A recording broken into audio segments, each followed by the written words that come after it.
హరి ఓం. భగవద్గీత సత్సంగానికి మిత్రులందరికీ పునఃస్వాగతం. రాజవిద్య రాజగుహ్య యోగం 3వ శ్లోకం దగ్గరికి వచ్చాం. మొదటి శ్లోకంలో అనసూయులుగా ఉండమని, 2వ శ్లోకంలో ధర్మవర్తులనే ఉండమని చెప్తూ 3వ శ్లోకంలో శ్రద్ధను ప్రతిపాదించారు కృష్ణ పరమాత్మ. అశ్రద్ధదాన పురుష ధర్మస్యాస్య పరంతప. అర్జునులు వారిని పరంతప అని సంబోధించారు, అంటే శత్రువులను అణిచివేసేవాడు. ఈ విషయాన్ని మనం గుర్తుపెట్టుకోవాలి. తర్వాత అశ్రద్ధదాన పురుష ధర్మస్యాస్య. ఈ ధర్మవర్తనలో శ్రద్ధను గనక వహించకపోతే, అశ్రద్ధపరులు అయి ఉంటే ఏం జరుగుతుంది? అప్రాప్యమాం, నన్ను పొందలేవు. నన్ను అంటే ఇక్కడ కృష్ణ పరమాత్మ యొక్క రాజవిద్యను పొందలేవు. కృష్ణుడికి ఆ రాజవిద్యకి అభేదం, మన అంతరాత్మకు ఆత్మసాక్షికి కృష్ణ పరమాత్మకి అభేదం. మన ఆత్మసాక్షి కృష్ణ పరమాత్మ యొక్క ఆ రిఫ్లెక్షన్. సో ఆయన పొందలేం, మనం అంతర్గతం కాలేం అని చెప్తున్నారు. అప్రాప్యమాం నివర్తంతే మృత్యు సంసారవర్త్మని. తిరిగి మృత్యు సంసారంలో ఉంచబడతావు అంటున్నారు. ఆల్రెడీ మనం మృత్యు సంసారంలో ఉంచబడే ఉన్నాం. మనం అవసరమై పడుకుంటున్నాం, అవసరమై నిద్ర లెగుస్తున్నాం, అవసరమై మరణిస్తున్నాం, అవసరమై జన్మిస్తున్నాం. అంటే మన వశంలో మనం లేకుండా ఎప్పటి నుంచి ఎప్పటి వరకు అంటే ఉదయం నుంచి సాయంత్రం వరకు, బ్రహ్మ యొక్క ఉదయం నుంచి సాయంత్రం వరకు, అంటే 432 కోట్ల నిడివి గల ఈ సంవత్సరాల 432 కోట్ల సంవత్సరాల నిడివిలో ఎన్ని జన్మలో ఎన్ని గొడవలో, ఇవన్నీ కూడా మన వశంలో లేకుండా మనకి జరిగిపోతున్నాయి. దాన్ని ఇప్పుడు మనం వశంలోకి తీసుకోవాలి. ఎందుకంటే భగవద్గీతను స్టడీ చేస్తున్నాం కాబట్టి, రాజవిద్యను స్టడీ చేస్తున్నాం కాబట్టి. దీనికోసం మనకు శ్రద్ధ కావాలని చెప్పారు. అశ్రద్ధదాన పురుష ధర్మస్యాస్య. ధర్మవర్తనలో, ధర్మాన్ని అనుసరించటంలో శ్రద్ధ కావాలన్నారు. ఈ శ్రద్ధ 3 విధాలుగా ఉంది: తామసికం, రాజసికం, సాత్వికం. ఇందులో సాత్విక శ్రద్ధ కావాలి. ఈ తామసికం, రాజసికం శ్రద్ధ ఎలా ఉంటాయంటే, ఉదయాన్నే 4 గంటలకి లేవాలనుకుంటాం, అది ట్యూనప్ అయిపోయిన వాడు ఆటోమేటిక్గా లెగుస్తాడు, అది సాత్వికం. ఏదైనా డ్యూటీ ఉండి ఏదైనా పని ఉంటేనే 4ంటికి లెగుస్తాం, ఆ డ్యూటీ ఉన్నప్పుడల్లా. ఆ డ్యూటీ లేని ఆదివారం పొద్దెక్కిపోయిన తర్వాత కానీ లెగం. ఇది రాజసికం. అంటే అక్కడ మనకి శ్రద్ధ అప్లికబుల్ చేయాలంటే మనకి ఏదో ఒక ప్రేరణ అవసరం అవుతుంది. ఆ ప్రేరణ ఉంటేనే మనం శ్రద్ధను చూపిస్తాం, లేకపోతే చూపించాం. ఇది రాజసికం. అయితే తామసికం ఇంకొకటి ఉంది, తామసిక శ్రద్ధ. అది డ్యూటీ ఉన్నా సరే దాన్ని నిర్లక్ష్యం చేసి పడుకునే పద్ధతి అనమాట. అంటే ఆ పక్కన ముహూర్తం దాటిపోతుంది, దానికి ఏదో మనం ఒక పనిని ఒప్పుకున్నాం, ఆ ముహూర్తాన్ని బేఖాతరు చేసి ఇక్కడ పడుకుని ఉండుంటే వాళ్ళందరినీ ఇబ్బంది పెట్టడం, తనకు తాను ఇబ్బంది పడటం. ఈ తామసిక శ్రద్ధ ఉన్నవాడు పనిష్మెంట్ దిశగా వెళ్ళిపోతుంటాడు. దానికి పనిష్మెంట్ తినడం ఒకటే పరిష్కారం. ఈ తామసికం ఉంటే పనిష్మెంట్ని తీసుకోవాలి, మనమే నడిచేయటమే. తర్వాత రాజసికం శ్రద్ధ ఉన్నవాడు ఏంటంటే ఆ సత్సంగాన్ని ఆశ్రయించాలి. ఆ ఉదయాన్నే లెగిసే ఆ గ్రూప్, ఆ సమూహంతో కలిసిపోవాలన్నమాట. కలిస్తే అప్పుడు ఆటోమేటిక్గా వారితో కలిసి నడవడం, ఆ విధంగా సాత్వికతను పొందాల్సి ఉంటుంది. ఈ విధంగా శ్రద్ధను ప్రాక్టీస్ చేసి ధర్మంలో ప్రతిష్ఠించుకోవాలి. ధర్మం అంటే ఆ ధర్మాన్ని మనం ఎలా గుర్తుపట్టాలి? మన ధర్మం ఏదో మనకు ఎలా తెలుస్తుంది? చాగంటి కోటేశ్వరరావు గురువు గారు భగవద్గీతను చెప్తూ అర్జున విషాద యోగాన్ని చెప్తున్నప్పుడు మొట్టమొదటగా ఆయన ఒక కుక్కను బెదిరించడానికి కర్ర పట్టుకోవాలి అని చెప్తూ ఆ కర్రను ధర్మంతో పోల్చారు. అది అనుష్ఠానం అన్నమాట. ఆ కర్ర తిప్పడం కూడా మనకి తెలియాలి, కర్రను ప్రయోగించడం కూడా తెలియాలి. లేదంటే ఆ కర్రతో కుక్కను కొట్టబోయి ఎక్కడో కొడతాం, కుక్క వచ్చి మన మీద పడుతుంది. సో ఆ కర్ర మనకి ఇంకా నష్టం చేస్తుంది, కానీ లాభం చేకూర్చదు.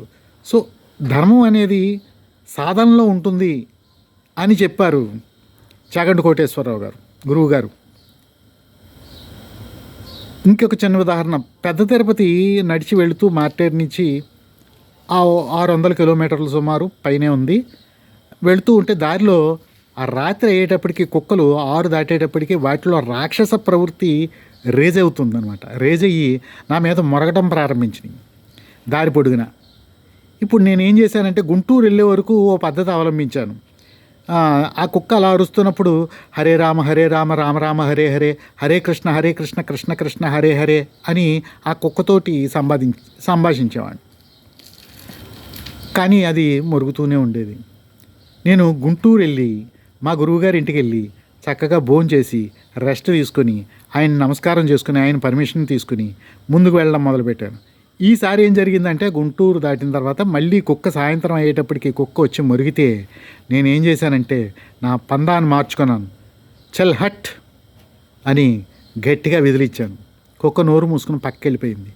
అప్పుడు నాకు అర్థమైంది, హరే రామ హరే కృష్ణ అంటే అవి వినిపించుకుంటాయా?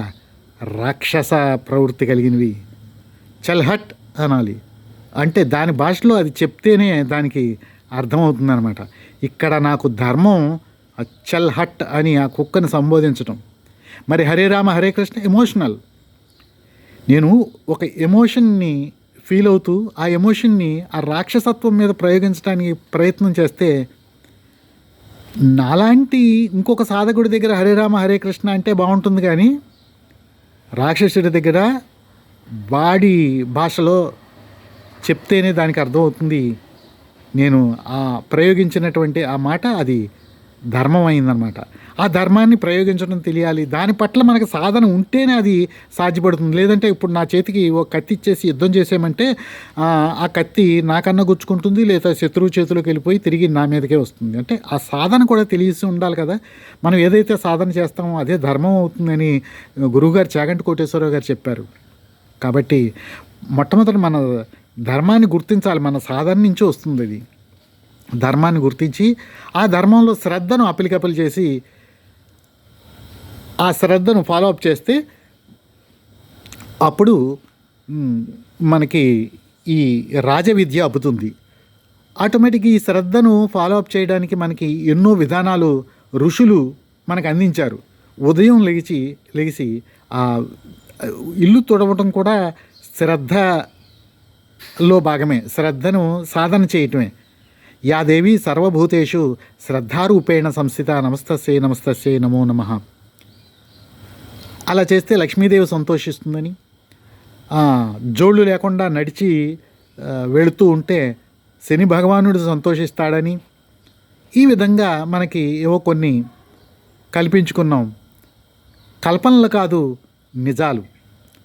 అయితే ఒకటి, ఇప్పుడు మన వ్యక్తిత్వం లాంటి మరో వ్యక్తిత్వం లక్ష్మీదేవి రూపంలో ఇంకో చోట కూర్చొని మనం ఆ వీధులు తుడిస్తే, ఆ ఇల్లు తుడిస్తే ఆనందిస్తూ కాళ్ళు చెప్పులు లేకుండా నడుస్తుంటే మన వ్యక్తిత్వం లాంటి ఇంకో వ్యక్తిత్వం శనీశ్వరుడిలాగా అక్కడ కూర్చొని మనల్ని ఈ నడక చూసి ఆనందించటం అదే పనే వారికి. ఇక్కడ ఒక రహస్యం ఏంటంటే మన ఆత్మ సాక్షి కన్నా వేరు కాదు వారు. శ్రీ వెంకటేశ్వర స్వామి మన ఆత్మ సాక్షి కన్నా వేరు కాదు. మన ఆత్మ సాక్షి వెంకటేశ్వరి రూపంలో ఉండి ఆ పాదయాత్రను స్వీకరిస్తారు. శని భగవానులు మన ఆత్మసాక్షి శని భగవానుల రూపంలో ఉండి మన ప్రయత్నానికి సంతోషించి మనల్ని ఆశీర్వదిస్తారు.